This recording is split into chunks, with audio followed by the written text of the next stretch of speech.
Good morning, everyone. I'm Stephanie Simmons. Thank you for joining us this morning here on KHOU 11 Plus. January is Human Trafficking Prevention Month. For the next hour, we will be covering From Awareness to Action, Stories and Solutions to End Human Trafficking.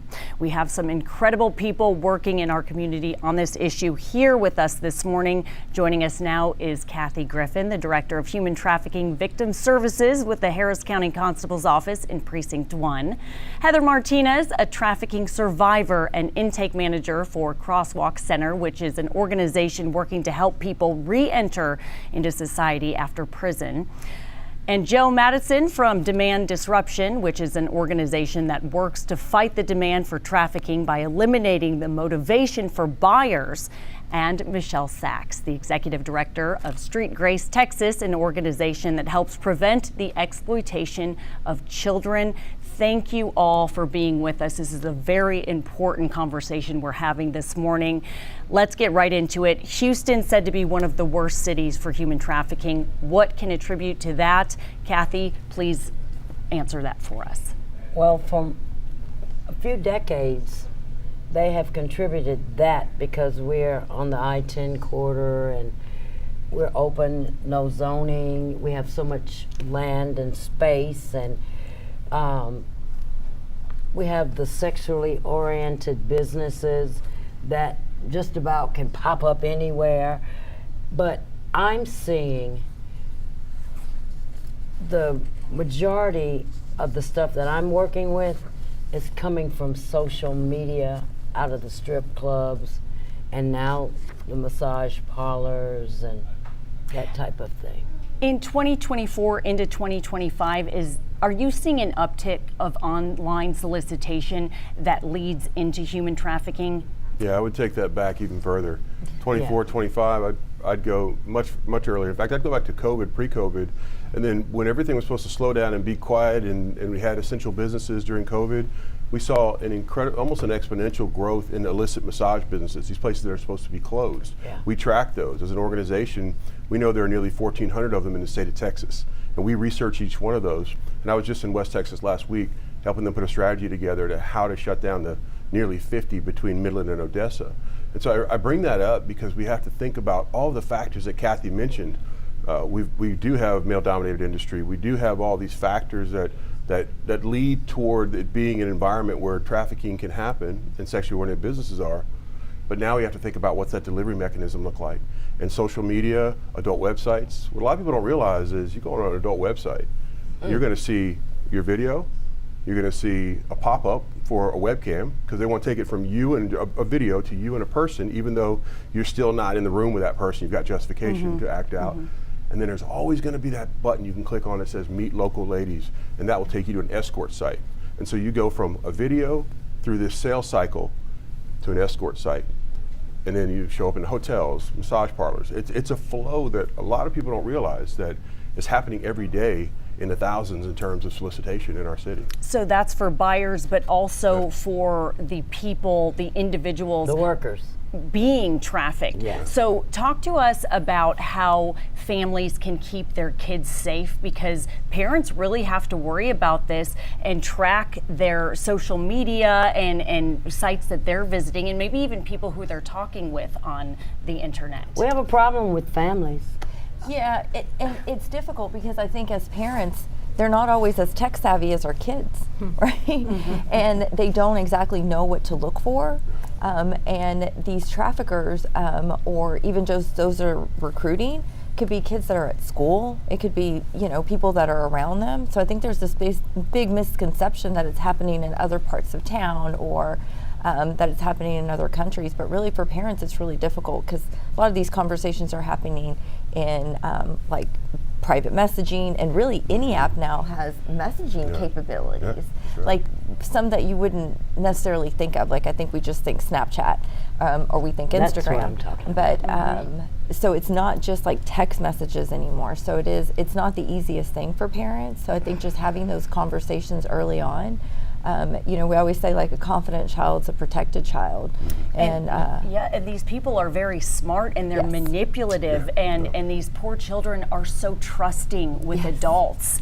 They think that all adults are like their mom and dad, and it's so sad to see what happens. So we're going to talk about resources at the end of this conversation about where parents can go to get help and things like that. Well, there's also one other thing where children now are being able to get paid by just conversing with other people that even they might not be looking at, and they say, no, this isn't sexual, I'm fully clothed, I'm just talking to people and I'm getting these checks.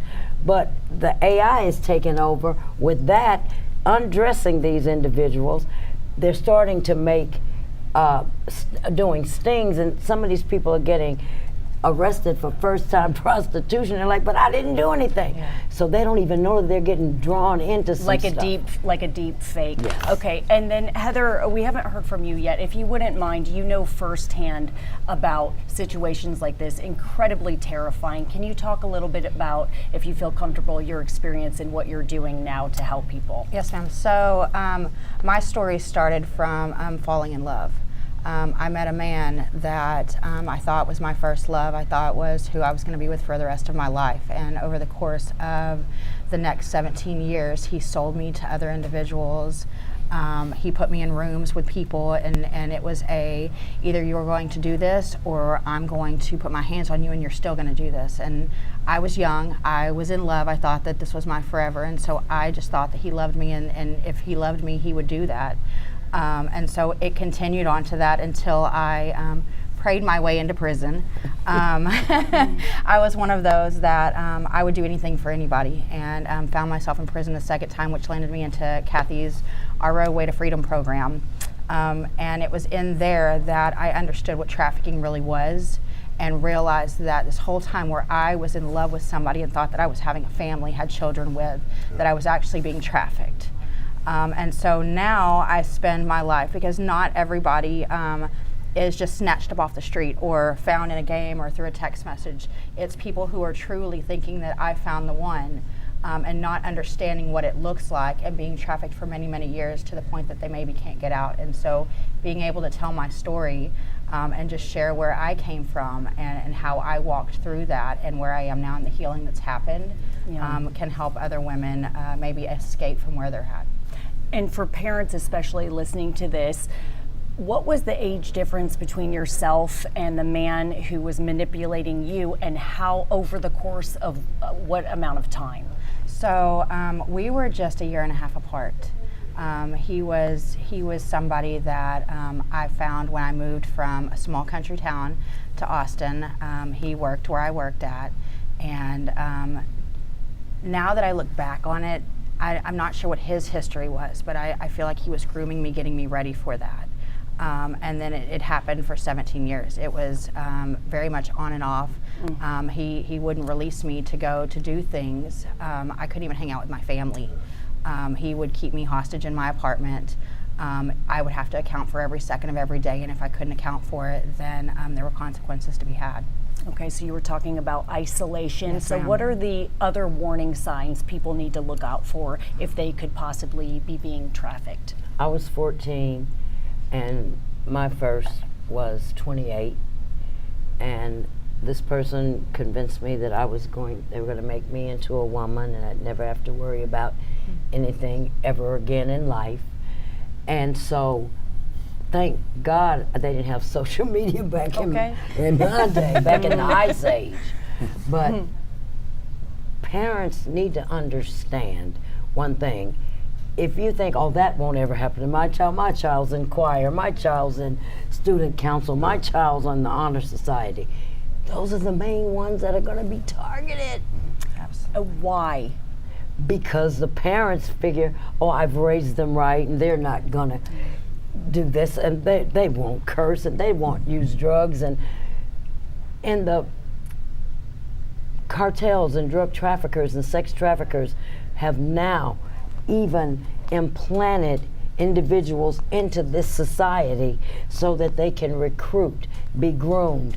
Oh my God, there are millions of ways that it's done now from what we knew when it happened back But in it's- And ISIS. anytime there's a process, as you're talking, anybody that wants to manipulate, they look for the common denominator. And the common denominator in our culture is belonging. Like, we've all become such individuals, and we all have smartphones, we've got identities, and we've got our profile, but the belonging, the connection that's missing, we have a point of reference because we're old enough to know what life is like before the internet, right? Back in the Stone Ages. Me But- too, though. Yeah, Don't no, look at me like I'll I'm let in you here. out. You said that, not No, me. I You don't know. look like it. The good old years. But just knowing that, like what Michelle was saying earlier, we live in the greatest technology gap in history. You know, it took us 150 years to go from Morse code to a beeper. And it took us about 20 years to go from a beeper, flip phone, bag phone to a smartphone. We weren't ready for it. And we're still learning as adults, and we're still falling into traps as adults. Can you imagine a kid who has not had any other point of reference? So I think what it comes down to, a lot of what we're saying is, and I don't want to speak for everyone, but we tell people in our workshop, we do a workshop for parents called Defend Home. And the goal is, don't think about building a bigger wall to keep the bad things out. Right. Think about being a better doorman. Who do you let in? What's your worth? What's your value? And the only way to do that is to really have a consistent conversation. Have these things where I love you, you have a smartphone, and there's just too much going on for me not to be involved in what you're. So if you're on social media, I need to be a friend on social media. These are not things that should be negotiables. It can be hard to have that conversation. Of course, kids can have other accounts that you don't know about. But again, it goes back to creating that worth within your own child, making sure that you've got an open conversation and communication. So when the big things hit, it's not a one-off. It's mom already understands, dad already understands. We've had these conversations because that's what it's going to take. And we also have to condition and teach them when they have kids, because the technology is just going to keep moving. How young are we talking with kids? So young. Yeah. So young, because We're look, talking- we've even seen it on Roblox, right? Yes. So you were asking like signs to look for. So sometimes, like, you know, again, I've been around for a The while, video too. game? Yeah, the video game. That So- is very scary. Let me interrupt you for just Yeah. a second to set this up even Sure. more, because as I'm thinking, as a mother of an 8-year-old boy, he does not have social media. He does not have a phone. Many parents out there can relate to this, but he does play video games, and they are playing against, innocently enough, people all over the world, and that triggered something. So can you get into Yeah, that? so absolutely. So I remember a case where I can't remember if he was 6 or 8, because now you're saying 8, so I have 8 in my head. But I heard 6. okay, you think it was She's 6? got 8-year-old. So he, so there was somebody that was grooming him through the game, and what he was doing was he was asking for naked pictures. This little kid didn't care, right? Because what the perpetrator was doing was putting money, like giving him Robux. Buying the car. Oh my So goodness. putting the money in the account. So like, parent had no idea, right? Yep, yep. And the parents are going to give you money for, I'm sure your kid's always wanting money for Robux, right? Yes, And so back, you know, again, before sometimes we would say like, you know, if there's any money that, you know, maybe you don't know where like the money came from, but now it's harder to find because they're paying them through Venmo or Cash App. So everything's being done electronically. So we don't always see it. But to Joe's credit, right, like you have to talk to these kids from birth, right? Like when we talk about boundaries, because these conversations should not just be a one and done. Like they need to start evolving, because if you're having these honest conversations, then you're a little bit better off. And I have kids now, you know, my youngest just went off to college, but the best time I always found to talk to my kids was in the car. Yeah. Because they're hostage and they can't get out. And also because it's less awkward than sitting them down and saying, okay, We're having so a family tonight meeting. we're going to talk about pornography, Yeah, right? exactly. They don't want to talk about And it. so I always just kind of leverage what was happening either in the news or because I am in schools, like just talking about maybe something I saw. So instead of saying, are you doing X, Y, and Z? I'd be like, hey, you know what, like this happened, or I heard this happen. Like, have you heard this going on at your school or with your friends?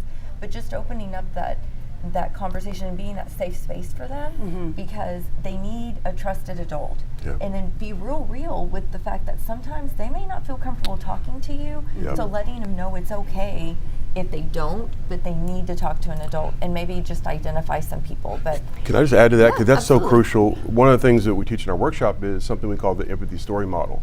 The whole point of that is for parents to get good at being able to lead with empathy with their kid. Like, think about that dynamic. It's like there was no empathy when I was growing up. Like, do your homework. No? Okay, you're not doing anything. Or you might get a smack across the head, something like that.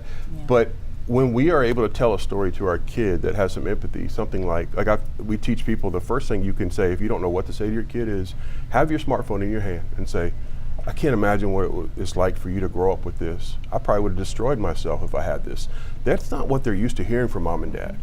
You get along shoulder to shoulder instead of across the table, just like Michelle said, and now they're gonna feel that. They're gonna know it's a conversation and not a condemnation. We change that, now we start to build on that with little conversations. I mean, we talk to kids, like our kids at the dinner table was, hey, best and worst. What was y'all's best and worst today? Open-ended questions to get them talking, and within that, they start to find their footing with trust and what they're gonna share with you.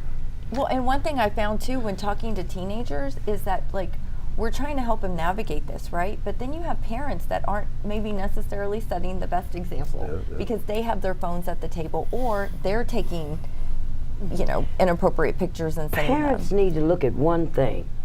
If they're not loading Robux cards, because those kids go through Robux money, dollars so fast, if they're still doing Robux 2 or 3 days down the line, you only bought a $20 card. You need to look at that. That's a warning sign. That's the warning sign. That's it. There's so much to cover with this topic of human trafficking. I do want to pivot for just a second because I want to talk, Heather, again. Not every survivor looks like you. So can you explain why we call people survivors and who all is at risk? It is not just white women. No.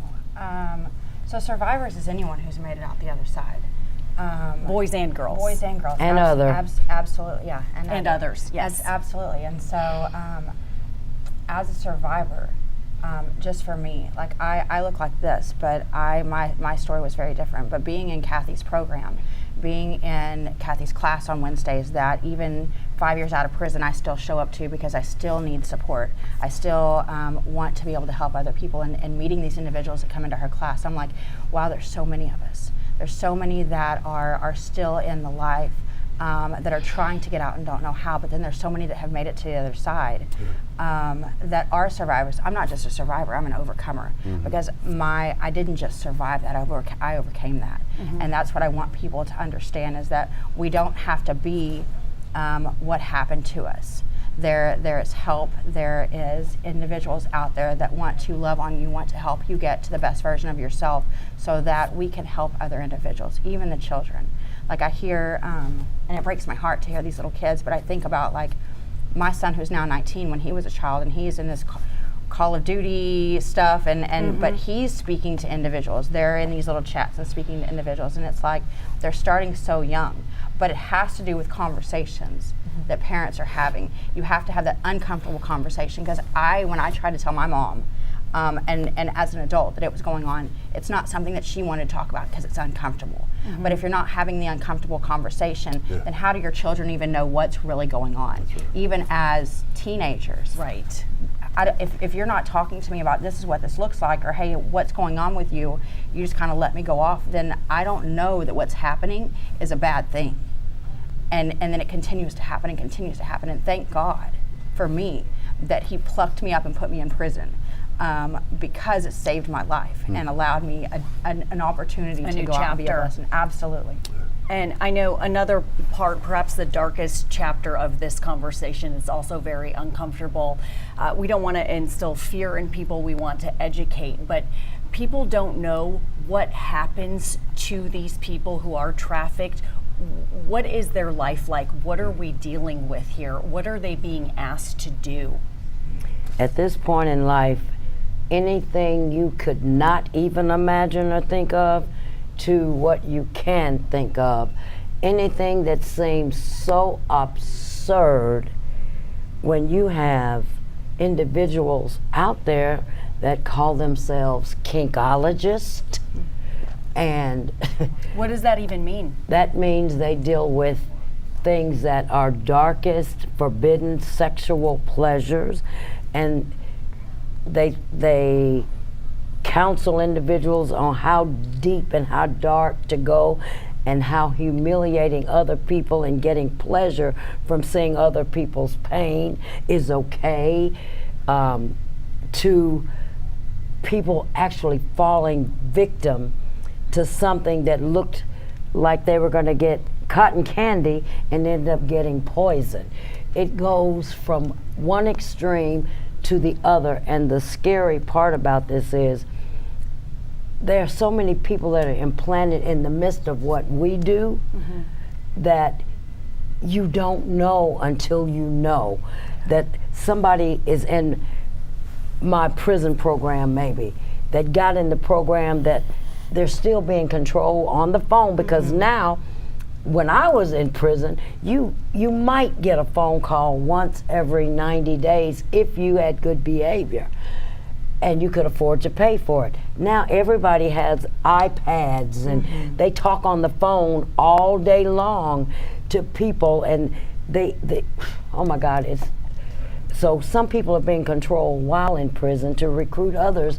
When you get out, you stop. Well, so that's the behind thing. bars. So even as the women, and I've seen this because I have a son who's incarcerated right now, and so seeing what's going on in some of these websites that I'm on Facebook and these groups, these men are having these women send pictures in, but they're putting them in collages so that they can hide the exploiting themselves, right? So that TDC doesn't catch them, and then cash apps being sent from one person to another, and then it's somehow making it onto their books, and so. Even from an incarcerated setting, these women, or even men, are being exploited and being trafficked, and they have no clue that that's even what's going on. And we call it commissary prostituting, because that's how they're able to shop at the store in prison. So they're being commissary pimped and commissary prostituting.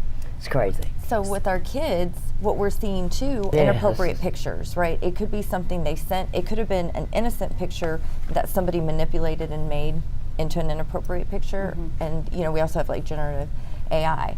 But then there's this picture or video, let's say. So then it gets used against them, right? Because they will threaten them to either post it online, send it to your parents, to expose them. Sextortion. So it's called sextortion, but we also have financial extortion, because they'll do it for two reasons, right? One will be like, hey, pay me money, or I'm going to do X, Y, and Z. Or it's like, send me more pictures, more videos, or it will turn into something physical. Right. So then kids are scared or embarrassed, and this is why we talked earlier about having that trusted adult that you can talk to, because it just gets worse. And I've never seen a case of sextortion to where they actually didn't go through with whatever they were gonna, what they promised. And it's a big problem. Yes. Yeah, it is. Especially. So for the next 30 minutes, we want to pivot the conversation into solutions and how we can help people. So let's start there. Something we've covered in the news recently is that someone was being trafficked at Bush Airport. We know that the airports are a hot spot to catch people, but also where men and women being trafficked are going through. I've seen a lot of these advertisements in stalls in restrooms, even on airplanes, where if you're being trafficked or if you see someone you think is being trafficked, call this number for help.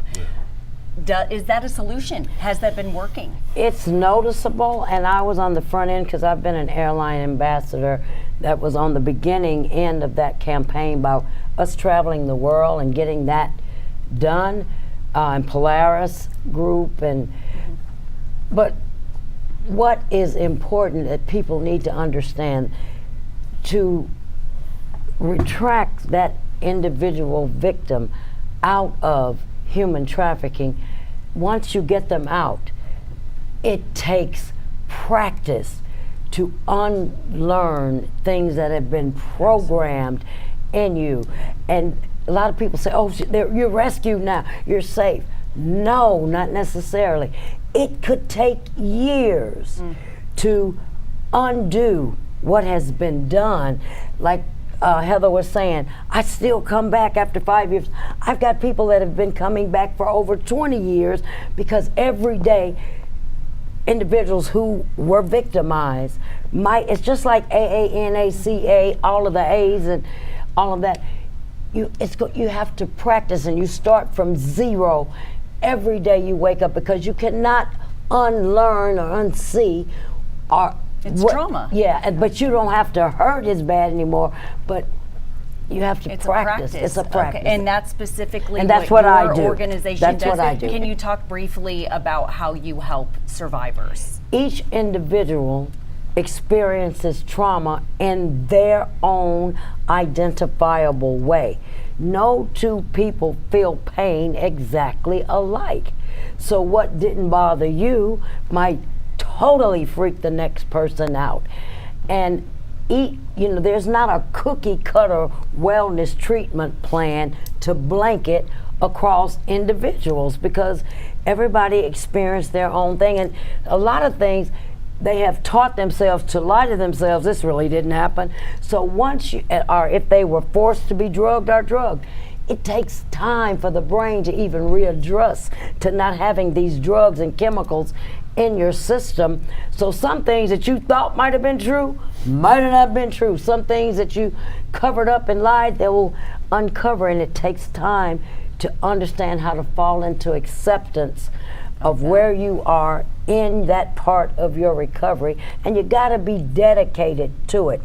The rehabilitation part is interesting because organizations, a lot of them they depend on funding to fund each client, and that never has happened with me, because it's just for so long there was no money at all, and I don't get paid per head. And it's just a blanketed. Anybody that wants help can come to Harris County Constable Precinct 1 to our class on Wednesdays. Don't cost you a dime, and you can come as long as you want to, for however long. You can take off 2 or 3 year comeback if I'm still alive. If not, Heather and them will be there, because I'm old now. And Heather is a success story. Yes, she is. And Michelle, can you talk about your organization and how you help as well? Yeah, absolutely. So talking to parents, so we have a program as well, keeping kids safe in the digital age. We also work with school staff, keeping students safe in the digital age, kind of giving them those tools and having somewhat of a conversation like we're having right now, what to look for and how to set them up. We work with middle and high school students. We have a program titled the Youth Leadership Academy, and it's about 6 to 7 sessions, and what we do is we're trying to instill leadership skills in them and really try to combat like those vulnerabilities that we know make people more susceptible to trafficking. So we talk about peer pressure, we talk about character development, we talk about like even civil engagement. So we're not just drilling trafficking for 5-6 sessions, like we're talking about relationships, and again, like how, so we combat it through leadership. So then we also work on the demand disruption side. So we have a piece of technology. So we have the most sophisticated platform on the planet right now that's fighting trafficking online. So what this is it's gifted to law enforcement and to any NGOs that are working to fight demand. And basically you're putting an ad, like a dummy ad, on these sites where we know that individuals are being bought and sold, including our children. And so then our buyers or even traffickers go on. So once they start, once they reach out to that phone number, then using AI, because we're leveraging AI for good, and then those conversations will start going. And what we're doing is we're building the largest database on buyers that is out there. So law enforcement can use it for stings, and it's a force multiplier because you don't have to have one person behind a computer, right, like keeping these conversations going. We can identify whether they're sex offenders using white pages. We have all their information. And the official launch is like this month, but it's been out there for a couple months, and we've already disrupted over 17,000 transactions and identified over 13,000 individual buyers, because we have repeats. Because people ask me, like, wait, those two numbers don't match. Well, because we have repeat buyers. And because we are using AI, we can tell whether it's a trafficker or a buyer because of the language, because some of them are going on there, like Joe was saying, to try to recruit, right? Like they will recruit anywhere they can. So any conversation they're having with our platform is a conversation they're not having with a child. And Joe, can you talk a little bit more about what you do? Yeah, certainly. Demand disruption, actually the roots of our organization that I founded, Demand Disruption, were founded from a former sex buyer. a man who had a 30-year sex addiction, overcame that, and from that started to get help, started to see a healing and restoration. It was like, I can't be the only one who's going through this. And of course, he isn't, and he wasn't. And so having that buyer insight, buyer informed perspective, we've developed ways to intercede. So you were asking about a solution. If you look at the stage, I'm just going to take the 4 of us sitting here, 1, 2, 3, 4, 5. I'm here too. 5 of us sitting here. Community. KHOU brings community awareness and understanding through a format like this. We need community. We need to listen in order to survivor leaders. Survivor leaders with lived experience who can say specifically about not just what they experienced. The horror stories sometimes are necessary. When we work with survivors, we tell them, tell it or don't tell it. I want to hear what you think we should do for next steps to lead the change that has to happen in our society. And so coming down further then to demand. Demand is the most direct way to fight human trafficking. We believe the work we do is the most direct way, and I say that because if I'm at the point of arrest, we work with law enforcement, and the guy's arrested thinking he's going into a brothel or a illicit massage business, or he's going into a hotel room and he's going to buy sex, and instead it's a police operation. Well, we're invited into those operations. The reason we're there is as these men are in handcuffs, we want to begin a connection with them. I know that sounds counterintuitive, but they're the monsters. Like, why would we want to talk to them at all? The reason is because that man in that place, we call them outlets, whether it's a hotel or a brothel or whatever, he is there at the end of a series of contributing factors and things in his life, from pornography, from hypersexualized culture, strip clubs, whatever. Even and then molestation. at some point it gets to where, well, what's the difference? She's getting money and I'm getting sex. Why is this even illegal? And the justification all along the way happens. I was able to participate in a doctorate thesis with Dr. Kevin Wilkinson Jr., and what we studied was men's mindsets. We actually had one of the larger cross sections of surveys of men that were convicted of buying sex, and took the survey, put it into the study. And what we learned was, as much as when I started this, the last person I thought I would work with, because I left my career after 25 years in strategic sales and capital project management, because I just was burdened for this work, and I volunteered. The last person I thought I'd work with was a buyer, because in my mind they were the monster, they were the predator in the van, Not they were fixable. They were, all I know is you're the enemy. And so if I get you in my crosshairs, you're the enemy, and I'm going to treat you as such. The fact of the matter is, when we look at a cross section of buyers, we were on a recent operation, and of all the men that came in there, 70% were married, about the same percentage were churchgoers, had jobs. Many of them were on the job because they got arrested during the day. It would be very convenient to say it's this monster, but unfortunately it's not. It's our brothers, it's our people who are at the end of a broken process where they've got an internal struggle and they're acting out in a way that is never going to fulfill it, but it's fueling an industry they usually don't have any idea about. Let me ask you this though, if you're saying it's your brother, it's your dad, it's your whoever, that's scary in and of itself. Sure. But is there a commonality that you've seen with these buyers who've been busted? Absolutely. So the discussion about pornography oftentimes goes directly to a morality argument. And to be honest with you, illicit sex and commercial sex, they want that argument. Because it's easy to say, oh, you're just judging me based on your morals. You're just wagging your finger. This is not a morality argument. This is a health argument. The commonality that we see, so if I'm in an illicit massage business or modern day brothel, or I'm in a hotel room, 90% of those guys, conservative estimate based on our studies, ended up there because they were on a porn site. And just like that flow I mentioned earlier, I created something called the escalation dynamic. And it starts with softcore pornography, hardcore. Hardcore, webcam. Webcam, strip club. Everything so far is legal. Everything so far is private. Nobody's business but my own. I get that and I support that. But that escalation then becomes, well, how far can I take this? I had a buyer in my class that said exactly that. He said, now that I know this is connected to trafficking, and here I am feeding that addiction and the situation for them, I think his exact words were, I'm looking back on the greed. Well, this is nice, this is attention I'm getting. Well, wonder if I could take it a step further, almost verbatim, and I hear that regularly. So to answer your question, there is a feeder system that sends people to these. Now, that does not absolve them of their responsibility. The first thing you have to be is accountable when you work with us. We do not work with buyers who abuse children. All of the people that we work with are people who have bought sex from adults. That doesn't make it better. It just gives us an opportunity to absolutely go directly toward what led you there. And when we understand that, we created a timeline. On that timeline, we developed programs as pattern interrupts. Because if you change a buyer's heart, keep them from ever buying again, that's not one incident of victimization. We've got buyers that have bought 200 times. You stop a buyer, it's an average of 8 victimizations per person. Wow, it's really eye-opening as someone who's learning this on the fly as I'm talking with you. You've really peeled the layers back go deep. and really gotten to the ground and the root of the problem. Sex addiction in and of itself, not illegal, but when you start escalating, that's where you get into that territory where you start getting... And it's to say nothing, just to follow that point, sorry.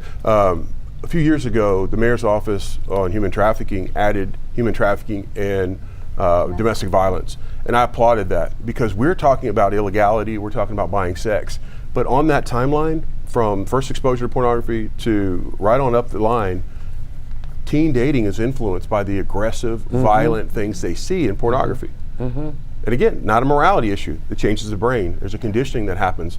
And at some young age, when you have no point of reference and you see pornography and it's violent, graphic, nothing to do with intimacy, your mind tells you as a little boy, I guess this is what it is to be a man in a relationship. That's right. And as a little girl, I guess this is what's expected of me in a relationship. We absolutely deconstruct that in our workshops because we have to get to a fundamental level where that's why we talk to our kids about your body is important. Your body is your body and you should have ownership of it. When they're young, have an age-appropriate conversation. Because if they see that, they're going to inherently think, I shouldn't have seen that, I can't tell anybody. And now they're trapped to try to figure that out with their amygdala, right? The part of their childhood brain, they can't process logic.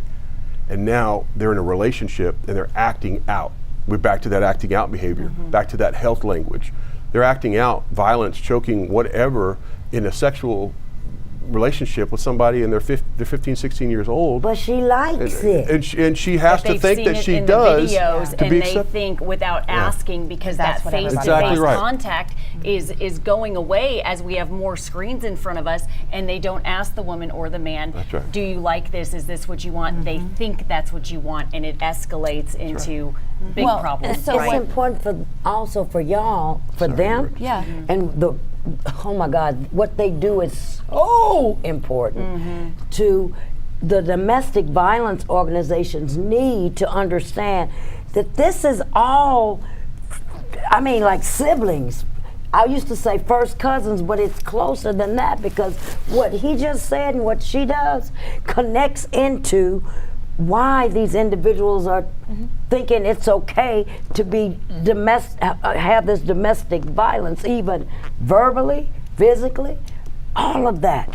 So what they do and that research, I mean, what we do over here, you know, is important. But that's if people would start listening to what they do, then that would be how to curve it, then I wouldn't have to work so hard on rehabilitating it. Because what they do is the most important. It's incredible to see how all of you work together and work towards these solutions. So I know this is overwhelming and new information for a lot of people who are watching. So I want to go one by one and talk about the takeaways from this conversation. So Heather, for survivors who are listening to this right now and are still feeling the incredibly raw emotion of being abused, what do you have to say to them?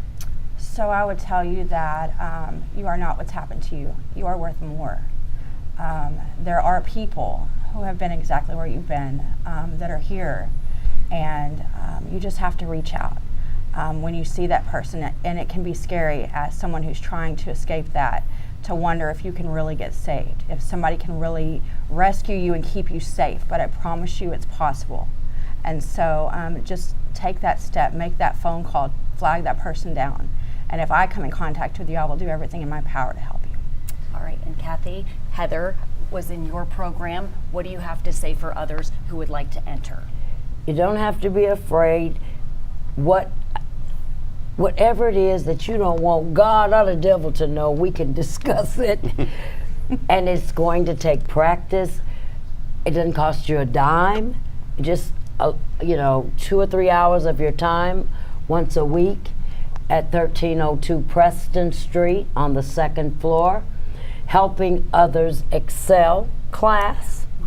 And of course, those are the acronyms for HOE, which we turn the negatives into the positive. Come on. Ownership.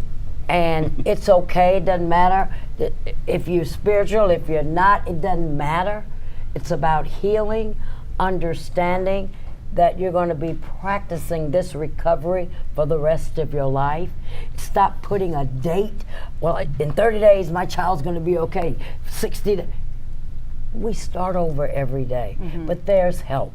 And we might not be for everybody's trauma, but there's so many other organizations that can help with their recovery journeys. So it's important that we all work together and understand each other's lane. There's so much to be done, so much to be uncovered, and so much to be healed. And I'm just grateful you got the right group on here today. Yes. Because if we didn't have on this end what they do, this would almost be impossible. That's why it took so long. I've been doing this, we're going into the 23rd year. And everybody was calling me the Harriet Tubman. Well, and that's okay. But with watching individuals like them come up and with what they do, now it's helping people understand I can heal. It's okay. I don't have to be ashamed of my past. I can use my past to strengthen my future. And that's why now we're seeing much more success on this end than we were. Why are they coming back? Why do they keep falling? Use your past to strengthen your future. I love that. And don't compare your story with other survivors as well. Joe, what about from your point of view as far as what you want people to take away from this conversation? Yeah, this was a lot. If you're hearing it for the first time, you're hearing more than just awareness, though. And I credit this format, because this is the conversation we have to have. The work that we do to stop demand, we believe, is the most direct way to fight human trafficking. It is. Now, we don't start doing that until we seek counsel of our survivor friends, Kathy, Heather, the Rhonda Kirkendall, the Rachel Fishers, the survivors who have gone and become overcomers and leading. If we listen to survivors, they'll help us with the blueprint to understand how do we make sure that we're as proactive as we can. Now, as far as demand goes, and I'll just say this directly to the camera, if you're struggling with unwanted sexual behavior, whether it's pornography, whether it's sex buying, whatever it is, reach out to us. Demand Disruption. You can email us at defender@demanddisruption.org. That will be discreet, and we'll go through a process we call the bridge, and that's exactly what it is. There's an equation that I came up with a few years ago to try to explain to some men I was working with. Because our goal is to get you back to your beliefs and values, what truly is there, not what has escalated in your life to your acting out behavior. And when we do that, the equation is this: your identity plus your purpose will equal your legacy. And we are all going to have a legacy, whether we mean to or not, negative or positive. We're all going to have an identity, whether we mean to or not, positive or negative. But when we realize our values and we're able to get into a process that connects us with lifelong resources like support, like professional therapy, because much of this is directly related to trauma itself for buyers and people who are acting out. When we can do that, we replace the failover that's negative into something that creates a safe process. And that process keeps people from buying again. It feels hopeless sometimes for people. I talk to men who say, I'm never going to get out from under this. And 4 months later, they say things like, I never thought I'd have integrity again. We can do that. And we can do that because when there's a buy-in and there's no free ride, you better get ready to get to work. But once you do, we've seen that proven hundreds of times over and over again that we can change that. And you change a buyer's heart, you change them from ever buying again. This should not be a career. We shouldn't be here still. We better not be here in 10 years. And if we are, something went wrong. We need to stop this, and we can stop it systematically. Last thing I'll say is I had somebody, an interview last week, and they said, do you ever get discouraged because we're not winning? And I said, we win every day.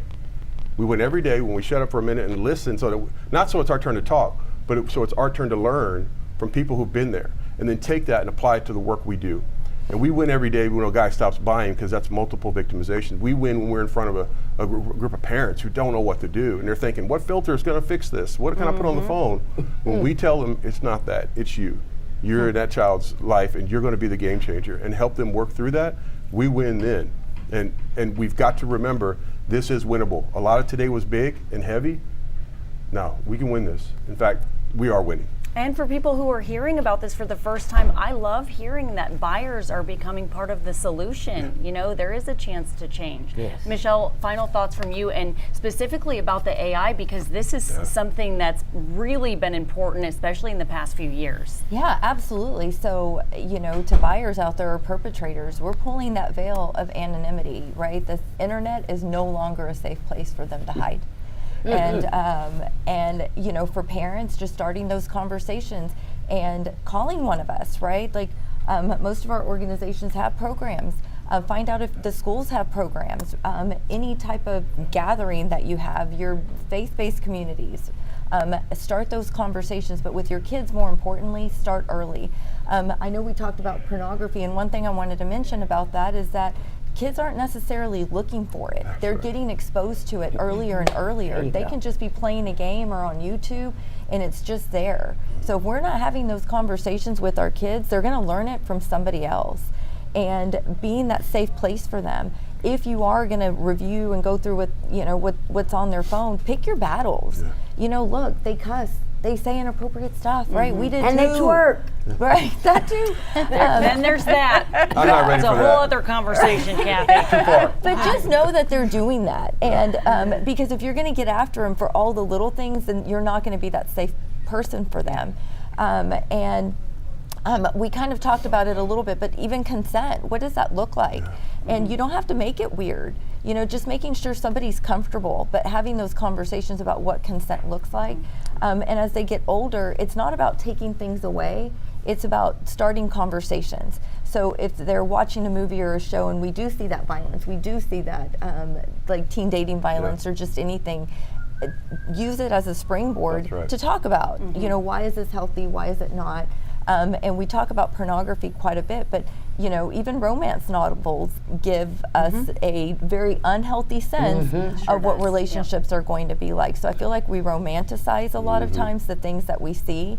So if we're not having those conversations, and then, you know, just being that good example for really anybody in your life. And we tell kids, right, like they're role models too for anybody that's around them. So just starting those conversations, and for anyone who is victimized, knowing it's not your fault. We all make mistakes. You may have done something that maybe you're not proud of, or something that you knew you weren't supposed to do. But if somebody is now using any of that to take advantage of you, please know it is not your fault, and you're not alone, right? Very you have a good whole advice. army of people that are here to help. Can I just add one thing? Yes.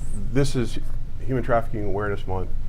We have a lot of events that are going on, all of us. So if you're not sure what to do at this point, go online, go to some of our social media pages, right? See what's out there. We have an event on the last day of Human Trafficking Awareness Month. We call it our Love, Disrupt, Defend brunch. And the whole purpose of that is to bring the community in to have a contextual understanding of the work that's being done. And this year the theme is legacy. And the legacy is all that we own. That's the one thing in your life. People think my legacy is what is mine. No, that's the one thing in your life that's not yours. You do the work, and you leave a legacy for other people. And everyone up here are doing this. So I'm honored to be here, and thank you all for having this forum. Putting a positive I'm spin honored on a to do heavy it. topic. Kathy, Heather, Michelle, and Joe, thank you so much for being with us. And before we go, if you or someone you know is being trafficked, we have resources from the National Human Trafficking Hotline on your screen right now. We'll also have the information for the organizations our panelists are with on KHOU.com. For now, thank you all for joining me for this important conversation. Again, thank you for being here. I'm Thank you for Stephanie having Simmons. us. Thank you for watching KHOU 11+.